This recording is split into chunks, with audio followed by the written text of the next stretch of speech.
Hello everyone. This is our last video of the series for this week around the protest and the events in our nation. We started this week with conversation and information around the difficulties that our nation was experiencing based around a kind of mix and clash between peaceful protests and then the troublemakers' arrival and the destruction and disruption to those protests.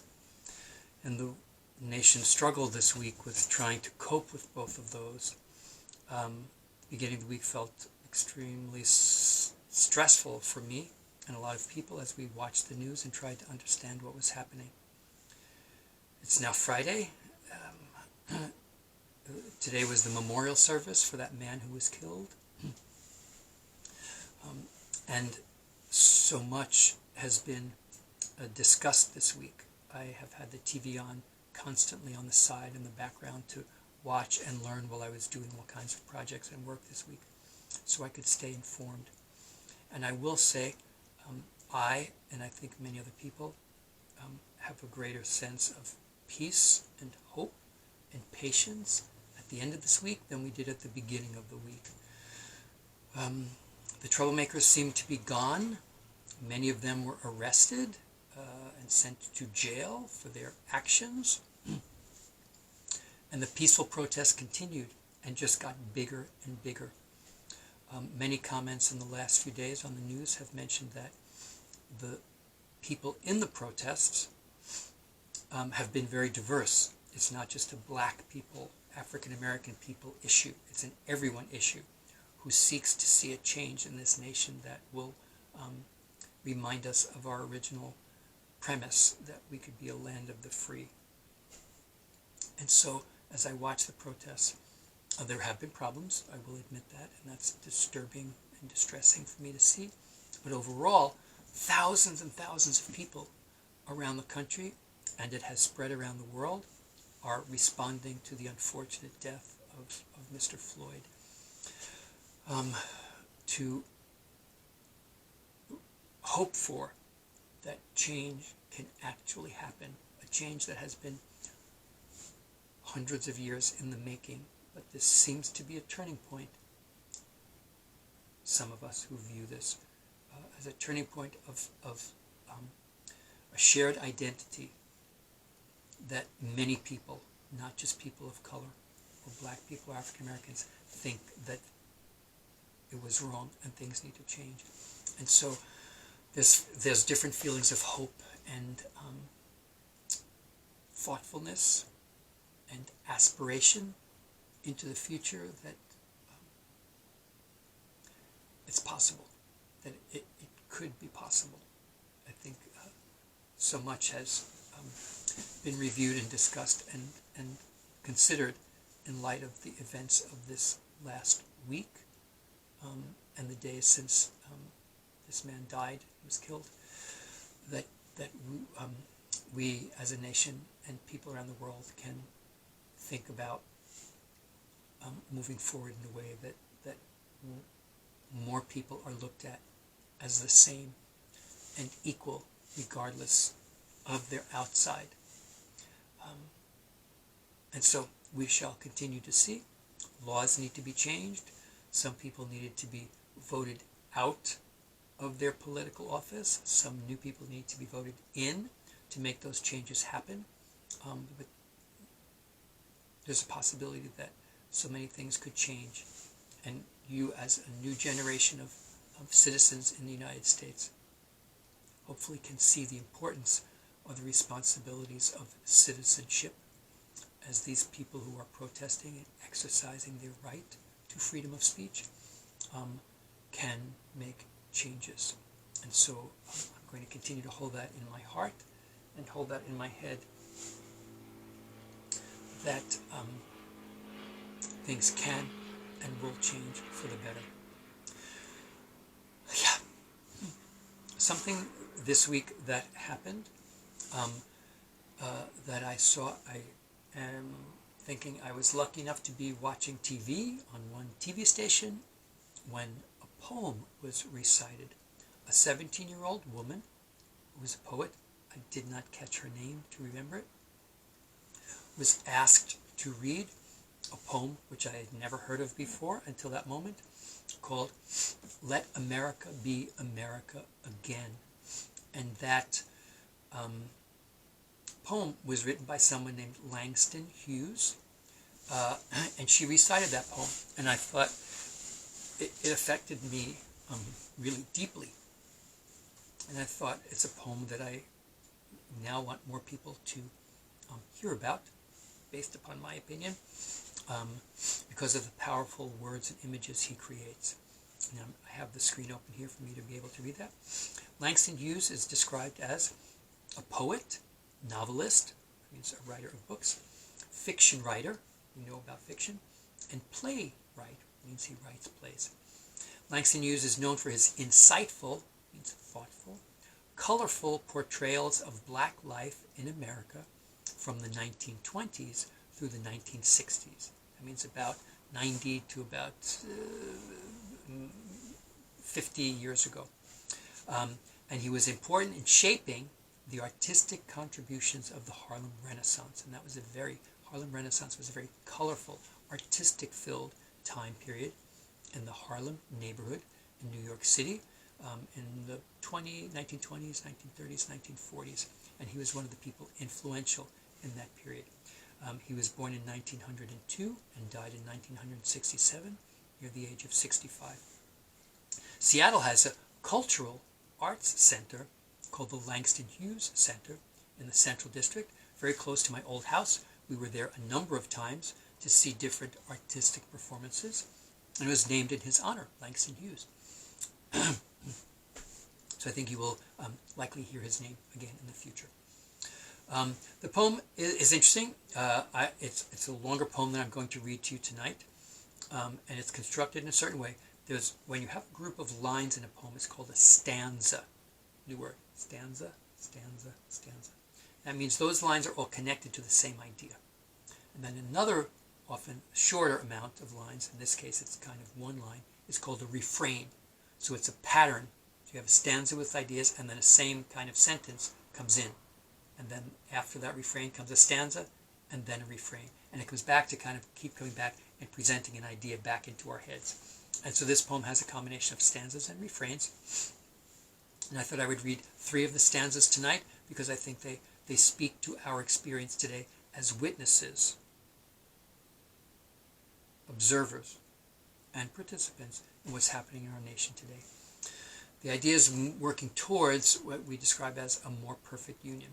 The United States is considered a union of 50 different states, each having different natural geographies, different types of people, different types of jobs, and lots of those things are the same.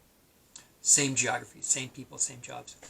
But we have different belief systems and activities and actions that affect our daily lives. But we always talk about trying to be a more perfect union. Becoming a perfect union, probably unlikely because there's always people and problems to work with. But becoming a more perfect union than we were before. And that feeling is evident in the protests and evident in his poem. Let America Be America Again by Langston Hughes.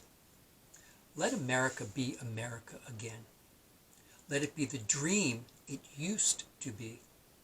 Let it be the pioneer on the plain, seeking a home where he himself is free.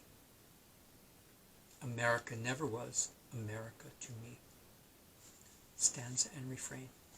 And in that stanza, he's speaking about the idea of the imagery, the head dreams and heart dreams of what we believe America to be, is in many people's heads and hearts.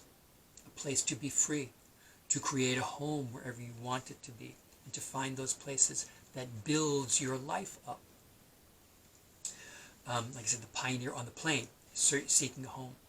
But then he pulls away for a moment and adds the refrain, America never was America to me, by saying, that image of America, that possibility, is not mine, he says. As a black man in the United States, in the time period in which he lived, that is fiction to him. It's somebody else's head dream. It's someone else's heart dream. But it wasn't his. He wanted it, but that reality was not his. And that's connected to the protest that people are speaking about today. The experience white people have is different from the experience people of color have, based around privilege and protection and safety. The next section. Let America be the dream the dreamers dreamed. Let it be that great, strong land of love, where never kings connive nor tyrants scheme, that any man be crushed by one above. It never was America to me. Let me read that again. Let America be the dream the dreamers dreamed. Let it be that great strong land of love, where never kings connive nor tyrants scheme, that any man be crushed by one above. It never was America to me. In this stanza, he's again asking for people to dream that America dream that you have in your heads and you have in your hearts. Let that happen again. Please let that happen again. Let it be that America that people dream of. Land that we love. Not a place where kings or tyrants are mean leaders, where tyrants or kings can come in and take over and control your life. That no one can stand above you and crush your existence, ruin your dreams, ruin your lives. Let that be. But then he repeats, that America was not me because of being a person of color. Influences, people, deciders could come in and control his life in ways that would not be true for someone of this skin color. He wants that to be true for all people. Now the last stanza I'm going to read, and then the poem does go on if your family chooses to find it on the internet and look it up. Oh, let my land be a land where liberty is crowned with no false patriotic wreath. What opportunity is real and life is free. Equality is in the air we breathe. There's never been equality for me, nor freedom in this homeland of the free. Read that again. Oh, let my land be a land where liberty is crowned with no false patriotic wreath. What opportunity is real and life is free. Equality is in the air we breathe.